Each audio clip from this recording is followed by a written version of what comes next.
విషాదకరమైన సంఘటన. తన సొంత కొడుకును, భార్యను అతి దారుణంగా మామ హత్య చేసిన సంఘటన సారంగపూర్ మండలంలోని రేచిపల్లి గ్రామంలో కలకలం రేపింది. స్థానికుల పోలీసుల కథనం ప్రకారం సారంగపూర్ మండలంలోని రేచిపల్లి గ్రామానికి చెందిన ఆకుల మౌనికకు అదే గ్రామంలోని కొత్తపల్లికి చెందిన వ్యక్తితో 7 సంవత్సరాల క్రితం వివాహం జరిగింది. మౌనికను కత్తితో అతి దారుణంగా గొంతు కోసి హత్య చేశాడు. సంఘటనా స్థలాన్ని జగిత్యాల సిఐ ఆరిఫ్ అలీఖాన్ పరిశీలించి వివరాలు కుటుంబ సభ్యులను అడిగి తెలుసుకున్నారు. మృతురాలి బంధువుల ఫిర్యాదు మేరకు కేసు నమోదు చేసి దర్యాప్తు చేస్తున్నట్లు సారంగపూర్ పోలీసులు తెలిపారు. హంతకుడు మామ పరారీలో ఉండగా హత్య సంబంధించిన కారణాలు తెలియాల్సి ఉంది.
పిల్లలు చూసి ఏడితే అందులో ఇంకో బిడ్డమ్మ వచ్చి అందులో ఫోన్ చేయించి దేంతో చంపిండు? కత్తితోనే.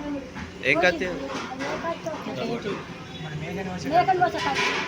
ఒకట వాళ్ళబట్టి నమ్మింది మామని, నమ్మింది. ఇక ఆ పొలను ఏమో చెప్తే ఈయనకనే ఆ ఖరాబు చేసి చంపిండు. అందరూ ఒకటి అయ్యి అన్ని తీసుకున్నారు. పాస్పోర్ట్ పొల్ల దుబాయ్ పోతానని తయారైంది దేశం. ఆ దేశం పోకముందే ఈ దేశం పంపించానని కడుపులో పెట్టుకొని చేసారు అంతే. నిన్న ఇలా పగల మధ్యలో దళితులకు పోయి తల్లిదండ్రులు ఉన్నది. నిన్నందుకు మళ్ళీ నిన్న 4 వారం ఇంటి పొమ్మన్నాడు. పొమ్మన్నాక తండ్రి రోలేసాడు పిల్లలకు తండ్రి. ఇక ఇది జరిగింది మధ్యలో